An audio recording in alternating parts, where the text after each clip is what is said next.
Y el gobierno anunció la modificación del horario de toque de queda para la jornada del plebiscito.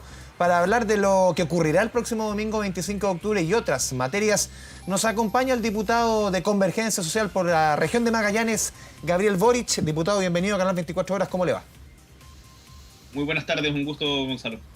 Andrés Vial por acá. Gonzalo Ramírez estaba más temprano. No, así es la vida. A ver, diputado, vamos entrando un poco. ¿Contigo en la mañana o no en la radio? También en la radio concierto. Ahí yo le voy a preguntar sobre algo que dijo en la radio, así que no se me va a pasar esta vez. Ya. Diputado, vamos entrando en materia. A ver, lo que decíamos, el tema del toque de queda, el cambio en el toque de queda, pero sobre todo también tomando en consideración lo que sucedió el fin de semana pasado. ¿Cuánto cambia el panorama para este domingo? ¿Cómo lo ve usted la violencia que hemos visto, no solamente en Santiago el domingo, lo que hemos visto en regiones ayer lunes, lo que hemos visto hoy día en Valparaíso? ¿Cómo lo ve usted? Yo creo que tenemos que hacernos una pregunta bien seria y salir de este círculo de exigencias de condenas morales que al final nos hemos dado cuenta, espero a estas alturas, después de un año, que no detienen la violencia. Y preguntarnos quizás un poco más profundamente qué es lo que produce esta violencia. La principal campaña del rechazo dice que quieren rechazar para reformar. Y yo me preguntaría qué es lo que han reformado durante este último año que haya contribuido a mejorar las condiciones de vida de la mayoría de los chilenos y chilenas para que justamente esta violencia que emerge y de la cual el filósofo español Castells le decía hace poquito en el CEP que nos va a acompañar no solo como país, sino en el mundo durante mucho tiempo, mientras no logremos volver a vincular a las instituciones como la sociedad, ¿cómo la detienen? Y por lo tanto, yo no creo a estas alturas de que desde nuestros privilegios tenga sentido seguir diciendo condeno, condeno, condeno, sino más bien me pregunto y actúo. ¿Y cómo actuamos hoy día frente a esta violencia? Bueno, lo primero es haciendo el esfuerzo por cambiar esta constitución que tiene tanto déficit y problemas. Y en segundo lugar, no quedándonos quietos ante las injusticias que pasan todos los días. Por ejemplo, déjame darte un ejemplo muy concreto. Hace muy poquito, el Hogar de Cristo anunció que va a cerrar 28 de sus programas, uno de ellos acá en Punta Arenas, en donde viven 28 adultos mayores, que si nadie se hace cargo van a quedar en la calle, postrados. Eso es violencia. Eso es violencia y esa violencia es también a la que se está reaccionando. A mí no me gusta que haya violencia en las calles, no me gusta ver edificios quemándose, pero no sirve que yo haga condenas morales si es que no me preocupo de cómo solucionar el problema de fondo que lo origina, y ahí es donde los políticos debiéramos poner todos nuestros esfuerzos en conjunto con la sociedad.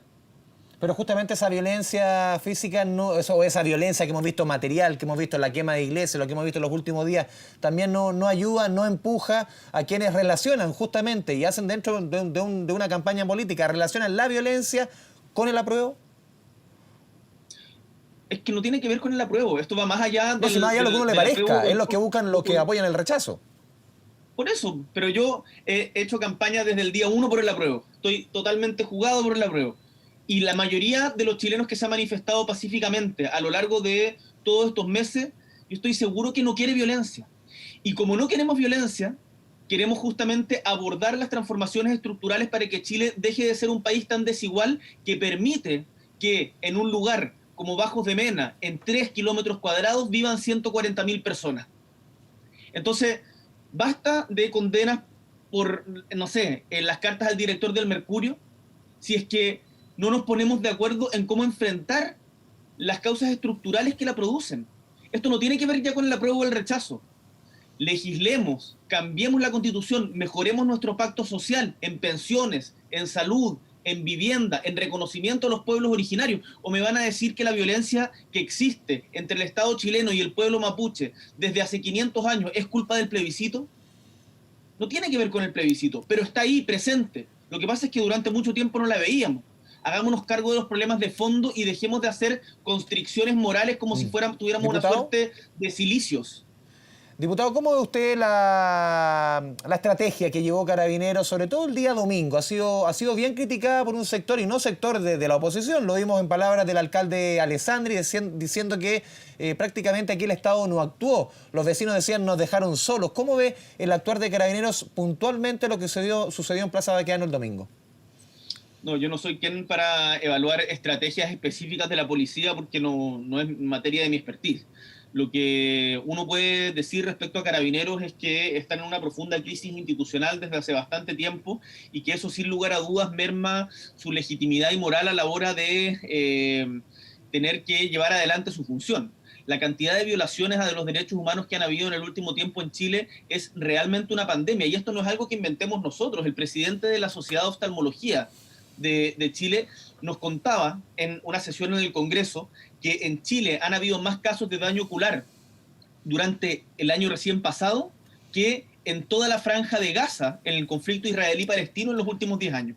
Entonces, claramente Carabineros tiene un problema. Tiene un problema cuando nos enteramos del caso de este carabinero infiltrado, incitando a hacer delitos, a atacar a comisarías en Peñalolén, y que más encima el ministro del Interior lo defienda y lo valide. Tenemos un problema en Carabineros con la operación Huracán, tenemos un problema en Carabineros con los desfalcos que se descubrieron acá en Punta Arenas, pero que estaban a lo largo de todo Chile. Entonces es una institución que tal como está hoy día no da más. Yo no sé qué es lo que sostiene a Rosas a estas alturas, pero sin lugar a dudas, Carabineros tiene que ser refundado y necesitamos una nueva policía que sea democrática, con respeto a los derechos humanos y que la gente respete, como se respetaba durante mucho tiempo Carabineros. Hoy día eso ya no es así. Es un hecho de la causa, hay que hacerse cargo, refundemos Carabineros ya. Desde el Frente Amplio hemos hecho propuestas y hay otras sobre la mesa. Quizás nosotros no tengamos la razón absoluta, pero discutámoslo y el gobierno tiene que dejar de evadir este tema, que es un cacho caliente que está permanentemente sobre la mesa. Porque ayer conversamos, por ejemplo, con el senador Juan Antonio Coloma y él decía, se le critica a Carabineros cuando obviamente actúa y actúa muchas veces con una represión y con el nivel, obviamente, él decía, obviando el tema de derechos humanos, que en este caso no se puede obviar, claramente, pero a Carabineros se le critica el tema cuando actúa con fuerza y también se le critica, como el día de ayer, cuando deja hacer, muchas veces, porque muchos lo criticaron porque ayer, el domingo, dejaron hacer en Plaza Baquedano. Bueno, sí, eso es parte de los funcionarios públicos. Todo funcionario público está sujeto a un escrutinio por parte de la sociedad que es mucho más riguroso que el que tiene el privado. Evidentemente a Carabineros se le va a criticar en función de sus resultados, y los resultados han sido muy malos, tal como nos pasa a nosotros los políticos. Quienes estamos en política también se nos critica por lo que hacemos, lo que decimos y lo que dejamos de hacer o decir. Y muchas veces es con mucha razón. Quienes estamos en el servicio público tenemos que acostumbrarnos a que en la sociedad de hoy día hay un estándar de conducta que es mucho mayor y que por lo tanto tenemos que responder ante nuestros actos. Y por eso tienen sentido, por ejemplo, las acusaciones constitucionales, que no son un capricho ni un jueguito de niños, son exigir a las autoridades que se hagan responsables de las decisiones que han tomado. Y en este caso, me refiero a la acusación al ministro Víctor Pérez, cuando hemos tenido una clara diferencia en el actuar frente, por ejemplo, al paro de los camioneros o a las manifestaciones sociales, o cuando Carabineros tira a un joven al Mapocho en lo que ya claramente no es un hecho aislado, alguien tiene que responder políticamente. Es el estándar que se nos exige a todos. Todos estamos cuestionados. Yo también lo estoy, no tengo ninguna duda de ello. Uno no puede ser ingenuo frente a eso. Y por lo tanto tenemos que actuar con un poquito más de humildad y tratar de entender qué es lo que está pasando afuera, porque si no, ese abismo que hay entre sociedad y política institucional va a seguir acrecentándose. Y el proceso constituyente, y con esto termino, es una oportunidad para cicatrizar esa herida, para acercar esos mundos, para volver a entender de que somos parte de una misma sociedad y que podemos vivir juntos en paz mientras haya justicia. Diputado, hoy día el Consejo de Monumentos Nacionales nuevamente pidió la estatua del general Baquedano, una estatua que ya en los últimos días tiene como 45 manos de pintura. ¿Cómo lo ve usted? Dos pequeñas reflexiones. Una amiga muy cercana, compañera, Constanza Martínez, me contaba, cuya madre ha sido directora de liceos públicos, cuánto demora que se pinten los liceos y todos los trámites que hay que hacer para que te pinten las salas y estén acorde a la dignidad que requieren estudiantes, profesores y una comunidad educativa. A mí me sorprende la rapidez con la que un símbolo que hoy día está claramente en un momento, en un lugar en disputa, en un lugar en que claramente tiene un simbolismo importante, se pinta así de la noche a la mañana. Ojalá se actuara tan rápido también con las escuelas públicas y los jardines de nuestro país. Dicho esto, yo creo que la historia va variando sus interpretaciones y es absolutamente razonable pensar en que en lugares como ese tenemos que tener figuras que nos unan. Yo no soy quien para decir exactamente quién debería ir, pero podríamos preguntarnos por muchos nombres. Gabriela Mistral, por ejemplo. o una alegoría a la dignidad que nos represente a todos. No sé, el general Baquedano fue general en una guerra en donde murieron muchísimas personas, fue además el comandante de las tropas que atacaron o que respondieron al llamado de la Armada a la insurrección contra el presidente Balmaceda. No me parece que sea el mejor ejemplo de unidad nacional para un espacio que se ha convertido en un punto de encuentro de la población chilena. No solamente ahora a propósito de las protestas. Recordemos los triunfos de Chile, los triunfos del Chino Ríos, independiente de que vote rechazo, los triunfos de Masú, Tomás González. O sea, es un espacio de encuentro. Quizás hay que repensar esos lugares como puntos de encuentro porque la historia también se mueve. No es que se reescriba, sino que se reinterpreta. ¿Usted no es partidario de sacarla? Sí, no, yo eso es lo que digo. Creo que es totalmente razonable sacarlo y buscar otro lugar a propósito de las y buscar, no sé, hagamos un concurso público ciudadano en donde todos puedan opinar respecto a, en este punto tan emblemático de Santiago del país, que puede ser. Siempre se habla de Plaza Italia como el lugar que marca la diferencia entre los cuicos y el resto de Chile. ¿Por qué no, en vez de que sea un lugar donde se marque la diferencia, lo volvemos un punto de encuentro? En donde Chile empieza a integrarse socialmente. Y el cambio de la estatua podría ser perfectamente uno de esos motivos. Ahora, yo no creo que sea la máxima prioridad, ni mucho menos, sino, dado la pregunta, creo que es una de las ideas que se podrían hacer, porque lo simbólico también importa. Diputado, pasemos a materia política. Hoy día usted, justamente al comienzo de la entrevista, usted citaba la conversación que tuvimos en la mañana en Radio Concierto, en que usted decía o señaló que le daba sueño la candidatura de Francisco Vidal. ¿Por qué le da sueño? O la precandidatura, hablemos a esta altura.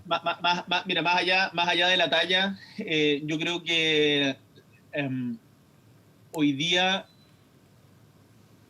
mira, estamos discutiendo hoy día al interior de la oposición la posibilidad de que se den señales de unidad. Y al momento de dar señales de unidad, todos quieren dar su propio discurso. Y lo que, en mi opinión, debiéramos entender es que no es el momento de protagonismo de quienes hemos sido protagonistas del debate público durante tanto tiempo.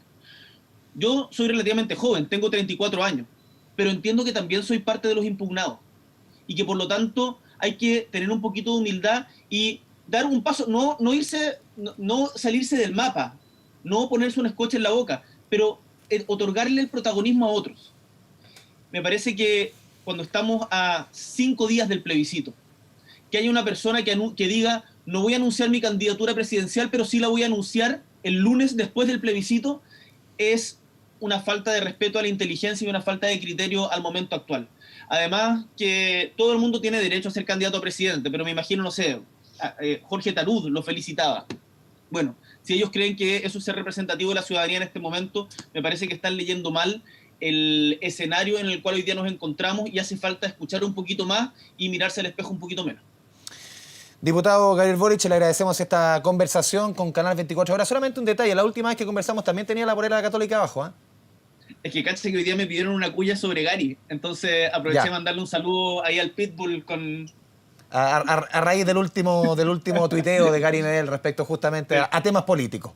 Ya. Oye, una cosa cortita, es que a propósito de lo de Gary, aguante Gary, porque Gary, no solamente porque vota apruebo y cree que es la mejor manera de cambiar este país para mejor, sino también porque el tema del diálogo nos invita a respetar a quien piensa diferente, y eso es importantísimo en el proceso que vamos a vivir acá para adelante. Sí, justamente porque él le puso un like a un posteo de Marcelo Ríos que él le decía que estaba votando rechazo, y en el fondo se interpretó ese like como si él estuviera votando también por el rechazo, Gary Medel, y él explicó que es un tema de diálogo al final y es lo que necesitamos en este país. Exacto, aguante el Pitbull. Un abrazo. Diputado, que le vaya bien. Chao, chao.